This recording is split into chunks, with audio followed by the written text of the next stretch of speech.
함께 나눌 말씀은요, 로마서 12장 1절에서 13절까지 말씀입니다. 제가 함께 교독하여서 읽도록 하겠습니다. 그러므로 형제들아, 내가 하나님의 모든 자비하심으로 너희를 권하노니 너희 몸을 하나님이 기뻐하시는 거룩한 산 제물로 드리라. 이는 너희가 드릴 영적 예배니라. 너희는 이 세대를 본받지 말고 오직 마음을 새롭게 함으로 변화를 받아 하나님이 선하시고 기뻐하시고 온전하신 뜻이 무엇인지 분별하도록 하라. 내게 주신 은혜로 말미암아 너희 각 사람에게 말하노니 마땅히 생각할 그 이상의 생각을 품지 말고 오직 하나님께서 각 사람에게 나누어 주신 믿음의 분량대로 지혜롭게 생각하라. 한 몸에 많은 지체를 가졌으나 모든 지체가 같은 기능을 가진 것이 아니니 이와 같이 우리 많은 사람이 그리스도 안에서 한 몸이 되어 서로 지체가 되었느니라. 우리에게 주신 은혜대로 받은 은사가 각각 다르니 혹 예언이나 믿음의 분수대로, 혹 섬기는 일이면 섬기는 일로, 혹 가르치는 자면 가르치는 일로, 구제하는 자는 성실함으로, 다스리는 자는 부지런함으로, 긍휼을 베푸는 자는 즐거움으로 할 것이니라.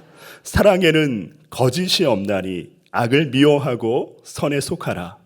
형제를 사랑하여 서로 우애하고 존경하기를 서로 먼저 하며 부지런하여 게으르지 말고 열심을 품고 주를 섬기라.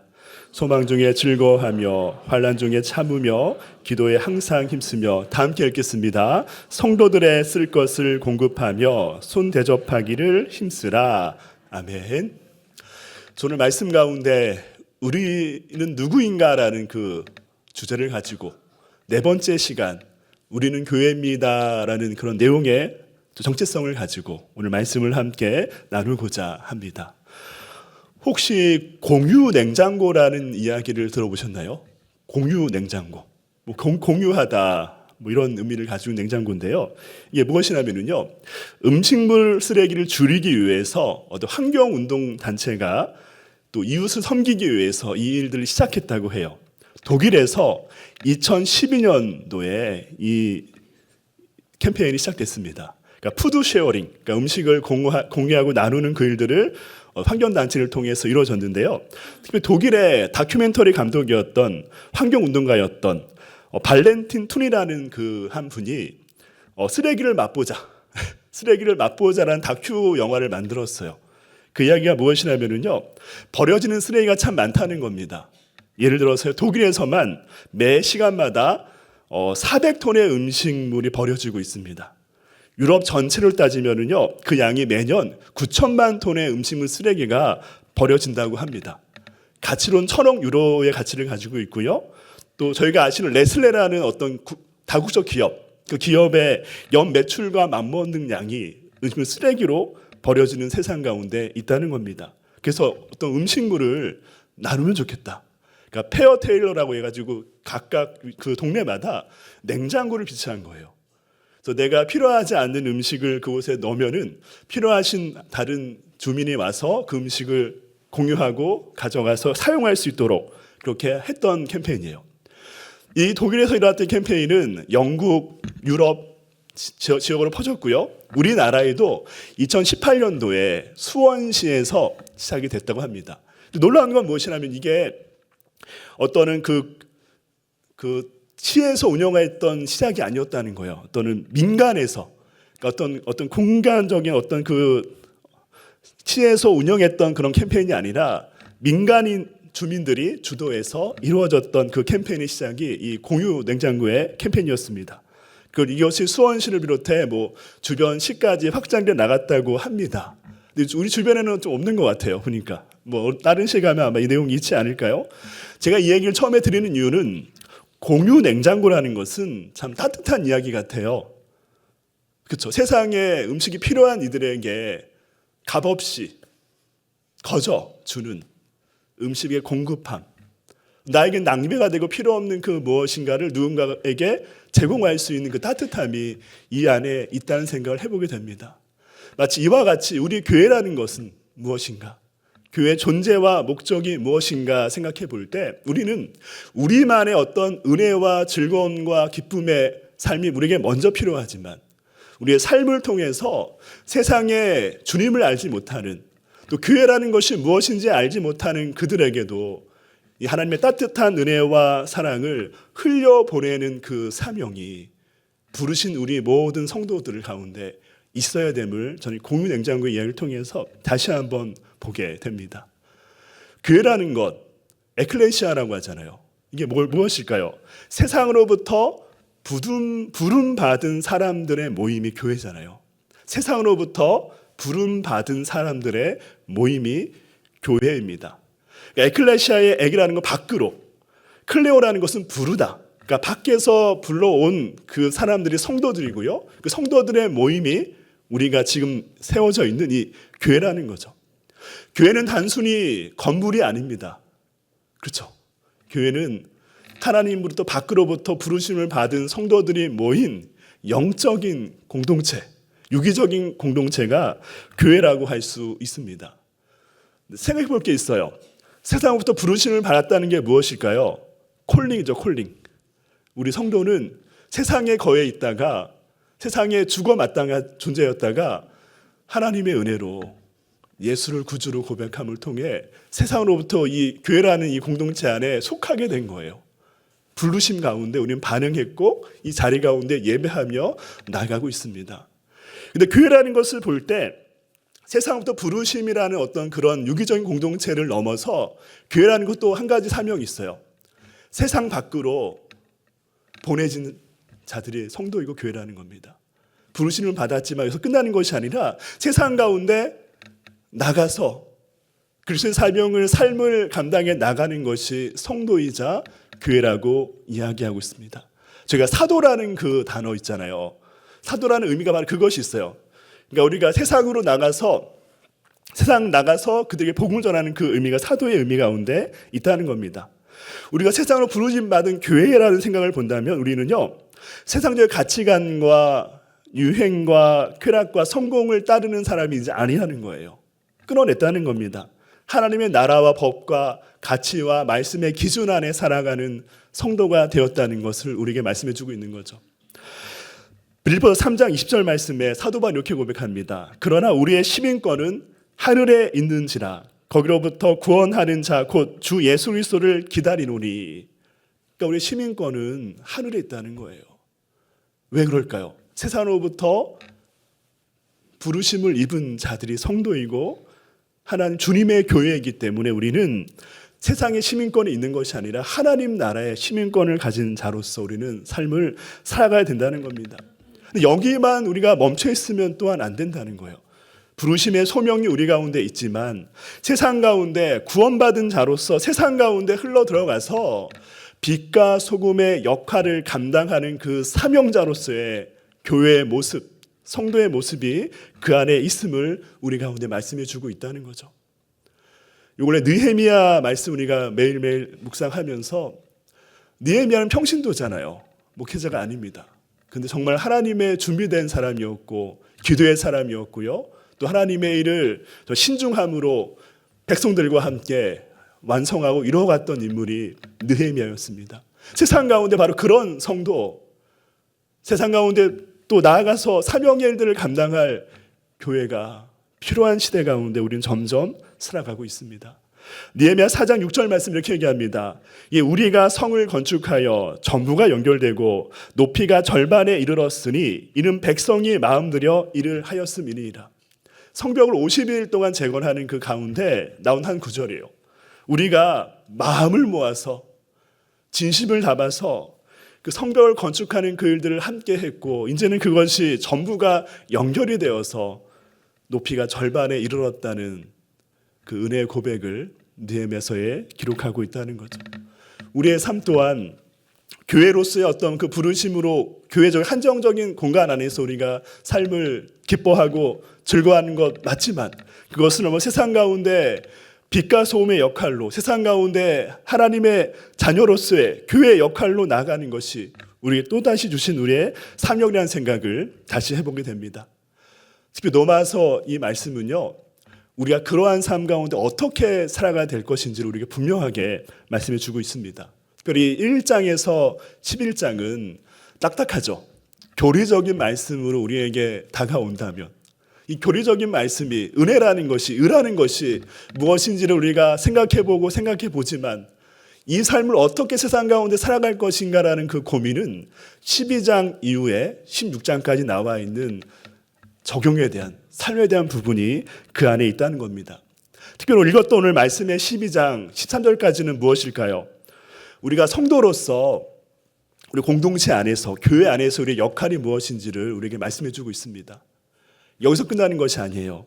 12장 뒷부분 보니까 이렇게 나옵니다. 13절 이후에는요, 사회 속에서 우리 교회와 성도들의 역할이 무엇인가 나와 있고요. 13장에는 세상 권세 속에서 우리 성도와 교회의 역할이 무엇인지를 로마서는 우리에게 말씀해 주고 있습니다. 사도 바울은 교회 안에서의 우리 성도의 역할이 무엇인지로 끝나는 것이 아니라 세상 속에서, 세상의 권세 속에서 우리가 어떠한 성도로, 어떠한 교회로 살아가야 될 것인지를 우리에게 분명히 말씀해 주고 있다는 거죠.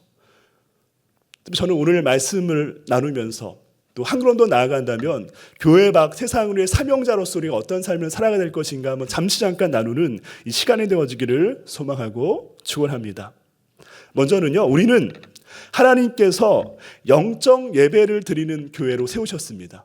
영적인 예배를 드리는 교회로 세우셨다는 겁니다. 특별히 오늘 로마 12장 말씀을 볼 때요, 우리라는 표현이 되게 중요합니다. 1절에도 이렇게 나와요. 형제들아 너희 몸을, 2절에도요 너희는, 3절에도 너희 각 사람에게, 4절에도요 우리가, 5절에는 우리 많은 사람이. 계속해서 강조하는 것이 무엇일까요? 한 개인을 이야기하지 않습니다.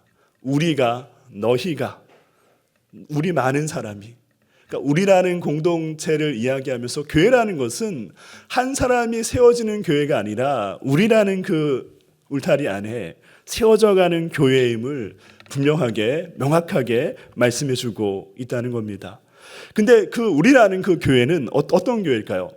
예수 그리스도를 구주로 모셔서 변화된 삶의 능력과 은혜로 살아가는 그 우리라는 그 모임의 교회, 그것을 말씀해 주고 있죠. 고린도후서 5장 17절 말씀에 이렇게 얘기합니다. 그러나 누구든지 그리스도 안에 있음 새로운 피조물이라, 이전 것은 지나갔으니 보라 새 것이 되었도다. 제가 아까 하늘의 시민권을 말씀드렸어요. 그러니까 세상으로부터 부르심을 받은 성도의 의미는요, 이제는 하늘의 시민권이 있는 사람이고요, 세상의 가치관과 세상의 기준으로 살아가는 삶이 아니라 예수 그리스도 안에서 변화되어 새로운 피조물의 삶을 살아가는 그 한 사람이 성도이고요, 그 성도들이 모여서 우리가 되고 바로 교회가 되는 것을 말씀해 주고 있다는 거죠. 근데 오늘 말씀만 영적 예배니라 너희가 드릴, 영적인 예배라는 그 표현을 한번 보고 싶어요. 이게 원어를 보면은요, 로키코스라는 단어를 쓰고 있는데 이게 무엇이냐면은요, 이성적인, 논리적인, 합당한. 그러니까 영적이라는 표현이 우리가 그냥 아는 심리적인, 비물질적인 그런 어떤 은사, 환상, 이런 예배가 영적 예배가 아니라는 겁니다. 이성적이고 논리적이고 합당한 예배를 드려라라는 원어적 표현이 그 가운데 있습니다. 아마도 이 부분을 기록할 때 영적인 예배라는 것은 무엇일까요? 구약에 제사를 드릴 때 짐승의 생명, 피를 뿌려서 드렸던 그 육적인 제사가 있었죠. 동물을 죽였던 그 제사가 아닌 또 다른 표현이기 때문에 영적인 제사라는 표현으로 아마 했던 것 같다는 학자들의 이야기도 있습니다. 근데 중요한 건 이것이 또 신비적인, 은사적인 그런 어떤 영적인 그런 표현이 그런 개념이 아니라 이성적이고 논리적이고 합당한 예배를 드려라. 이게 무엇이냐면요, 우리의 내면의 예배를 드리라는 겁니다. 우리의 마음과 인격과 그 모든 것을 담아서 하나님 앞에 너희가 드릴 삶의 예배, 내면의 예배를 하나님께 드리라고 말씀하고 있는 거죠. NIV 영어 성경 보니까 이렇게 나와 있더라고요. 참되고 올바른 예배를 하나님께 드려라. 참되고 올바른 예배를 하나님께 드려라 라고 말씀하고 있습니다. 근데 몸이라는 것, 단지 이건 육체적인 몸이 아니라 그 한 사람의 인격 전체를 대표하는 의미라 할 수 있습니다. 너희 몸을, 너희 모든 인격을 하나님 앞에 합당한 예배, 참되고 올바른 예배로 드리는 것이 거룩한 예배라고 로마서 12장 1절은 우리 가운데 말씀해 주고 있습니다. 근데 거룩한 산 제물이 되어라는 표현도 있죠. 이것은 번제의 개념을 가지고 있다고 합니다. 번제라는 게 뭘까? 구약의 5대 대사를 보면 번제는 그 모든 것을 다 태워서 다 드리는 거예요. 온전한 헌신. 하나님 앞에 내가 다 태워졌습니다. 온전히 내 모든 것을 하나님 앞에 드렸습니다라는 고백이 번제의 의미라 할 수 있습니다. 그러니까 하나님 앞에 온전한 헌신을 가지고 정말 합당하고 참되고 올바른 그 삶의 예배로 하나님께 나아가는 것이 우리 교회가 마땅히 해야 될 예배, 우리 성도들이 마땅히 해야 될 예배라는 것을 우리 가운데 분명하게 말씀해 주고 있습니다. 제가 신방을 다녀보면서 이런 얘기를 많이 듣습니다. 삶의 고난과 어려움이 더 닥쳐올 때 더 예배 자리를 사모하게 된다고요. 더 기도의 자리도 사모하게 된다는 그 말을 제가 많이 듣습니다. 반대로 말하면 무엇일까요? 삶의 예배가 없으면 삶의 문제에 넘어질 수밖에 없습니다. 우리의 인생과 삶 가운데 삶의 예배가 무너지면 우리의 모든 삶의 문제들 가운데 넘어질 수밖에 없다는 거예요. 반대로 말하면요. 그러면 어떻게 해야 될까요? 삶의 예배가 회복된다면 우리 삶의 문제 앞에서도 넘어지지 않고 우리라는 교회 공동체 안에서 회복과 치유의 은혜를 누려나가는 은혜가 날마다 우리 가운데 흘러넘치는 은혜가 될 것입니다. 그 은혜를 바라보시고 정말 마음과 전심과 온 마음을 다해 하나님께 예배로 나아가는 우리 또 아름다운 교회가 되어지기를, 성도가 되어지기를 소망하고 축원합니다. 지금 시대 가운데 가장 취미 활동 많이 하는 것 중에서 러닝인 것 같아요. 러닝. 그렇죠? 하시는 분 계시나요, 러닝? 그래요. 젊으신 분들 위주로 많이 좀 하는 것 같아요. 나이 많으신 분들은 어떻게 이렇게 대모산 올라가시나요? 대모산?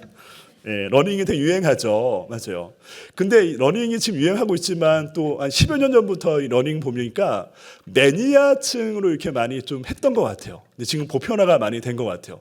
그러니까 러닝화도 되게 다양한 브랜드로 많이 판매도 하고 또 기능적인 그런 가진 러닝화들이 참 많은 것 같아요. 제가 10여 년 전에 사역을 하다가 한 성도를 만났는데 그 성도가 어떤 성도였냐면요. 40대 초반의 남자분이었습니다. 네. 근데 이분은 마라톤 매니아예요. 어느 정도 매니아냐면요.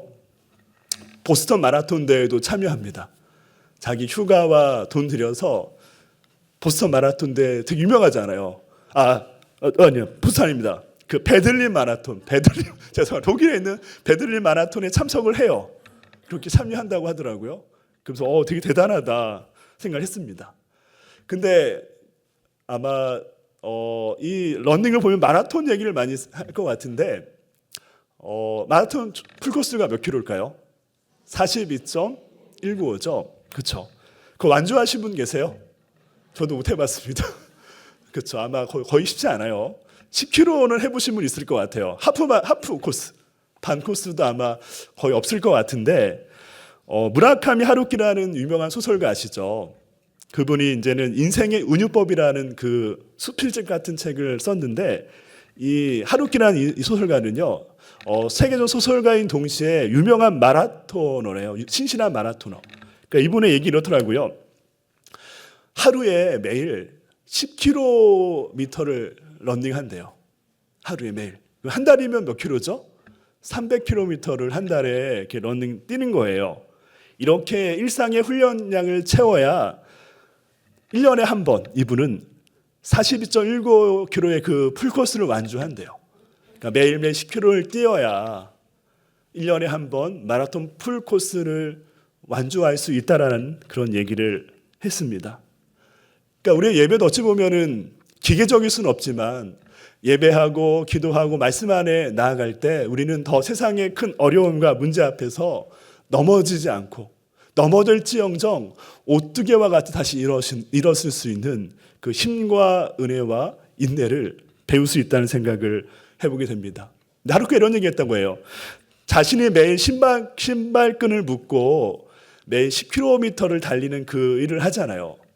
매일 즐겁지 않다는 거예요. 때로는 쉬고 싶고 때로는 가기 싫고 하기 싫은 마음이 들 때가 너무나 많지만 다시 한번 그 신발끈을 꽉 동여매고 오늘도 10kg의 그 자신의 양을 뛴다라는 그 얘기를 하더라고요.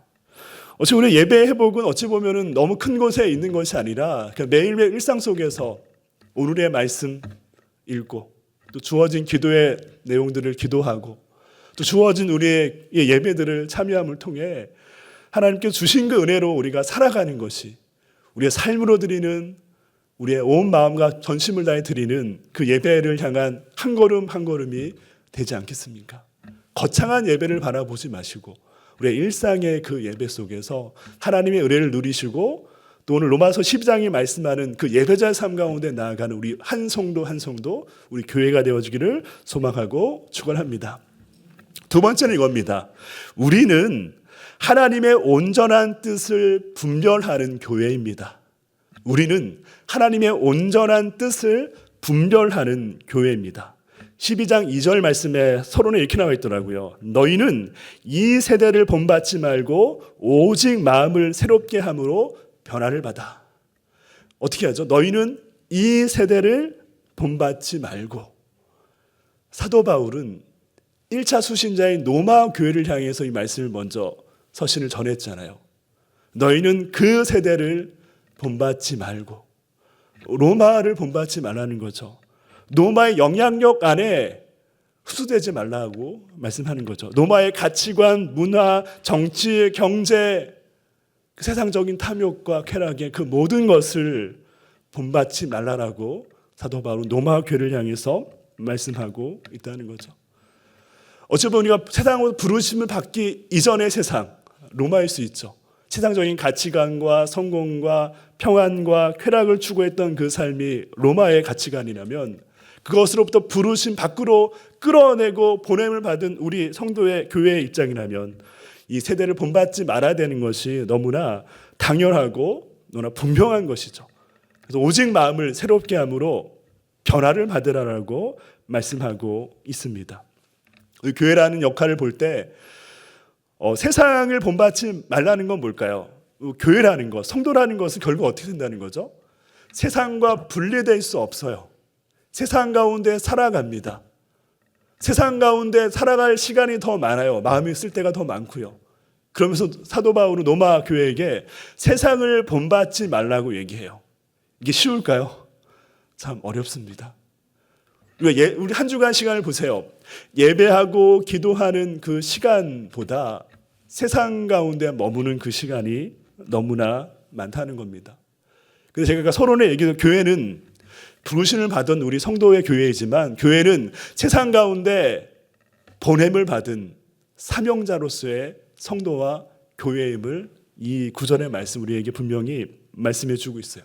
세상이 타락하고 쾌락과 세상 가치관 가운데 빠진 세상 속에 우리 살아가고 있지만 우리는 그들에게 성도가 무엇인지를, 교회가 무엇인지를 보여주며 드러내 보여주며 삶으로 나아가야 될 그 숙제와 과제가 우리 가운데 있음을 오늘 말씀으로 말씀해 주고 있다는 겁니다. 사도행전 11장 26절 말씀에 만남의 안디옥을 데리고 와서 둘이 교회에 1년간 모여 있어 큰 무리를 가르쳤고 제자들이 안디옥에 비로소 그리스도인이라는 일컬음을 받게 되었더라. 안디옥에서 비로소 그리스도인이라는 일컬음을 받게 되었더라. 안디옥이라는 그 지역이 어떤 지역일까요? 우상이 만연했던 지역, 탐욕과 쾌락과 세상적인 가치관이 정말 충만했던 그 안디옥 지역 가운데도 교회가 세워졌고요. 비로소 그들의 삶을 통해서 그리스도인이라는 칭함을 일컬음을 받았노라고 그렇게 이야기하고 있다는 겁니다. 우리가 할 또 반의 숙제는 바로 이거라는 겁니다. 세상 속에서 우리는 어떤 교회의 모습, 어떤 성도의 모습으로 정체성을 가지고 살아가고 있나, 어떠한 영향을 받으며 어떠한 영향력을 주며 살아가고 있나가 우리에게 또 하나의 숙제라는 것을 말씀해 주고 있습니다. 근데 2절 하반절에 이런 말씀이 중요해요. 하나님의 선하시고 기뻐하시고 온전하신 뜻이 무엇인지를 분별하도록 하라. 하나님의 선하시고 기뻐하시고 온전한 뜻이 무엇인지 어떻게 하라고요? 분별하도록 하라. 분별하는 것이 무슨 뜻일까요? 진짜인지 아닌지를 이렇게 구분하는 게 분별인 것 같다는 생각 해보게 됩니다. 근데 원어를 본다면 원어적 의미가 무엇이냐면요, 검증하다, 입증하다, 검증하다, 입증하다예요. 영어 성경에 보니까 프로브를 써서 증명하다라는 표현도 쓰더라고요. 그러니까 하나님의 선하시고 기뻐하시고 온전한 뜻이 무엇인지를 너희가 증명해야 된다. 너희가 바로 보여줘야 된다. 입증하고 검증해야 된다는 것을 말씀해 주고 있는 거예요. 우리가 교회라고 하지만 교회 안에서의 우리의 즐거움과 은혜와 나눔으로 끝나버린다면 반쪽짜리 은혜일 수밖에 없습니다. 세상 속에서 하나님 선하시고 기뻐하시고 온전한 뜻이 무엇인지를 분별하는 것, 증명하고 보여내는 것이 우리 성도, 우리 교회가 해 나갈 또 다른 정체성이고 또 다른 방향이라는 것을 우리 가운데 말씀하고 있습니다. 지금 세상은 정말 혼탁합니다. 또 한국교회를 놓고 아까 기도했지만 한국교회의 모습도 봐도 너무나 무너져 있어요. 느헤미야 같은 정말 하나님의 사람들이 일어나야 될 그 시상 가운데 우리가 살아가고 있습니다. 어제 자정 능력까지 잃어버린 그런 처참한 모습이 한국교회의 모습이 아닌가 생각해 보게 됩니다. 하지만 여기서 끝나면 안 됩니다. 그래도 여전히 한국교회가, 우리가 속해 있는 이 교회는요, 세상의 유일한 소망입니다. 세상을 치유하고 변화시킬 유일한 길이고 진리이고 생명입니다. 왜 그럴까요? 예수 그리스도를 머리로 한 교회이기 때문에 우린 각 지체로서 그 일들을 맡겨진 자리에서 해나가는 것, 세상에 속해 있는 그 자리 가운데 정말 하나님을 신실하게 예배하고 믿는 성도로서 살아가는 것, 그걸 통해서 소망이 있고 변화가 일어나게 될 것입니다. 오늘 말씀의 마지막 세 번째는 이겁니다. 우리는 그리스도 안에서 한 몸을 이루어가는 교회입니다. 우리가 어디 안에서요? 그리스도 안에서 한 몸을 이루어가는 교회입니다. 오늘 말씀해 보니까 3절 하반절에 이렇게 나와 있어요. 오직 하나님께서 각 사람에게 나누어 주신 믿음의 분량대로 지혜롭게 생각하라. 누가 나누셨다는 거예요? 하나님께서 각각의 사람에게 나누어 주신 믿음의 분량대로 지혜롭게 생각하라.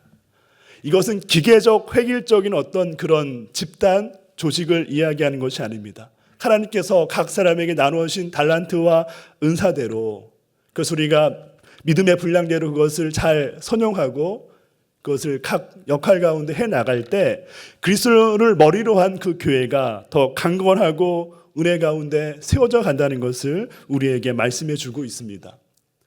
교회라는 것은 하나의 통일적인 하나의 공동체잖아요. 근데 그 안에 다양성이 있다는 거예요. 각자에게 나누어 주신 믿음의 분량대로 저희가 세워가는 것이 바로 교회라는 겁니다. 저희가 지난 주일까지 2차에 걸쳐 제이세미나를 저희가 교회 가운데 이렇게 진행했습니다. 그러니까 많은 성도님들 또 오셔서 참여하시고 또 이렇게 내년도에 할 사역들에 대해서 또 이렇게 카드를 작성하시고 냈던 시간들이 있습니다. 각 위원회별로도 수많은 또 사역들이 있고요. 또 필요한 또 일꾼이 필요한 또 그 위원회와 사역 부서가 있을 것입니다. 우리가 각자에 주신 그 달란트와 재능대로 우리가 사용되어지는 또 내년 2026년에 한 해가 되어지기를 소망하고 바랍니다. 그리스도 안에서요.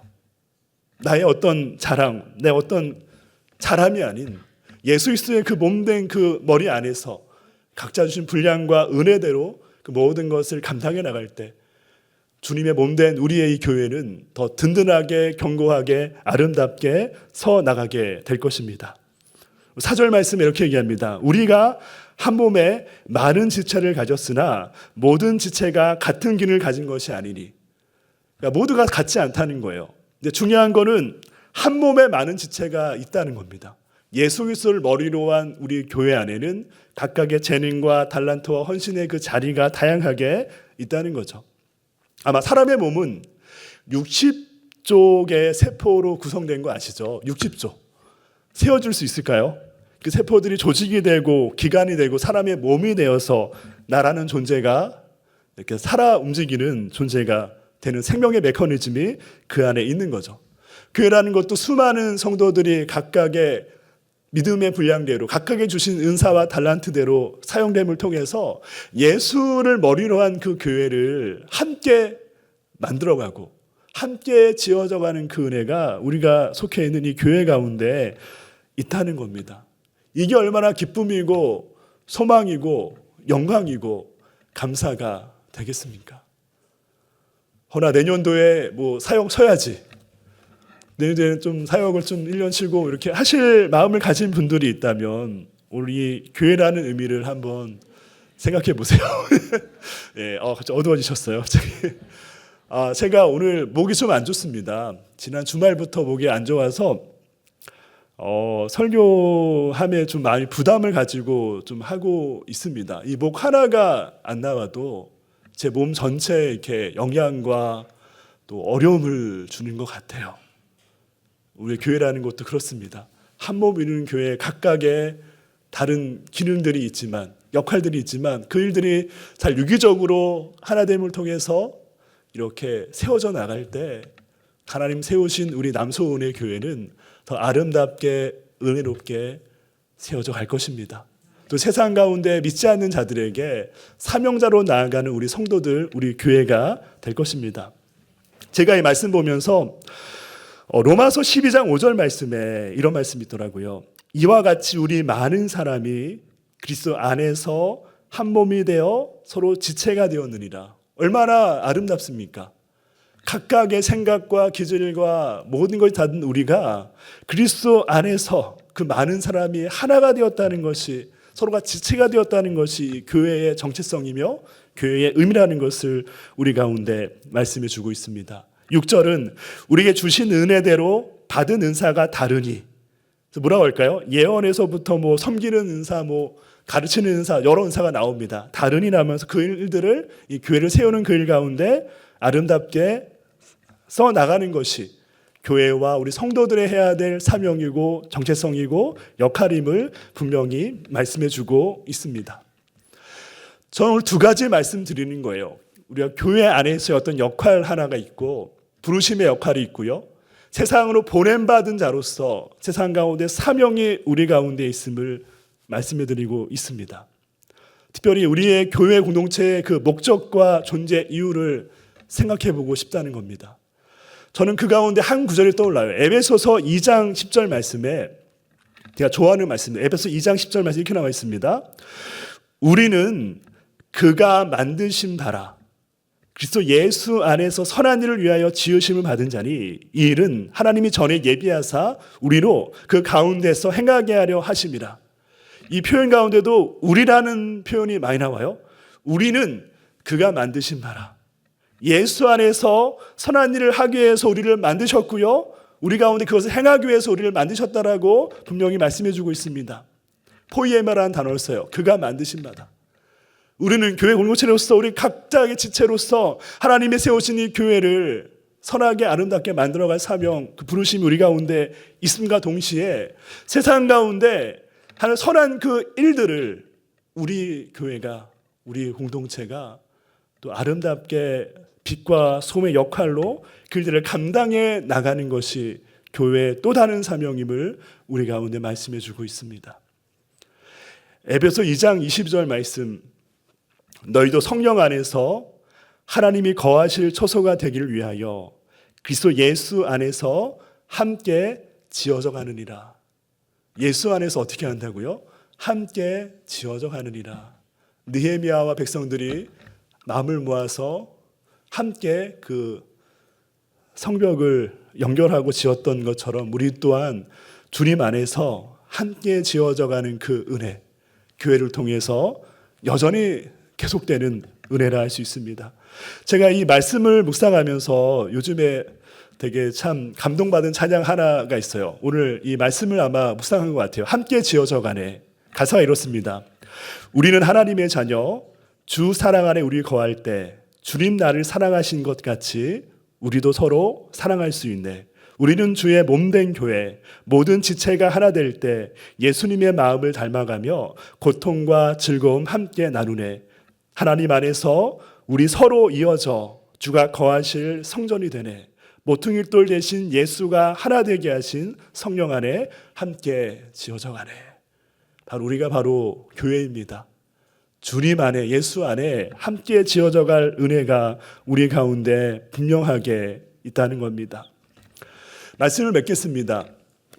저는 오늘 말씀 가운데 두 가지를 말씀드리고 싶었어요. 우리가 성도로서, 교회로서 세상으로부터 부름받은 하나님의 자녀들이라는 것, 그 성도들의 모임이 교회라는 것을 먼저 말씀드리고 싶었습니다. 또 한 가지는 무엇이냐면요, 세상 가운데 보냄받은 성도로서, 교회로서 세상 가운데 하나님의 선한 영향력을 흘려보내는 그 자리가 우리 속해 있는 가정, 일터, 모든 영역의 자리가 되어야 됨을 저는 말씀드리고 싶었던 겁니다. 마치 교회는 주일에는 무엇일까요? 크루조 같은 역할을 하는 거예요. 한 주간 세상 가운데 상처와 고통과 아픔에 처해 있던 그 성도들이 말씀과 예배를 통해서 회복의 은혜를 누리는 그 예배가 주일입니다. 또 6일간은 어떻게 살아야 될까요? 마치 동시에 항공모함이 되는 거예요. 세상의 영적인 싸움 가운데 전쟁터 가운데 나아가서 세상의 가치관과 어둠에 빠져있는 그 한 영혼 한 영혼을 라이너 1번 구하기처럼 건져내고, 또 우리가 크루즈화 안에 함께 나눔을 통해 하나 함께 지어져가는 그 교회를 만들어가는 것이 우리의 사명이라는 겁니다. 우리 목장이 우리 안에 즐거움과 기쁨 또한 있지만 세상에 잃어버린 영혼들을 향해 한 걸음 한 걸음 나아가는 우리의 목장, 한 영혼 살리는 그 은혜, 우리 교회가 되어지기를 소망하고 축원합니다.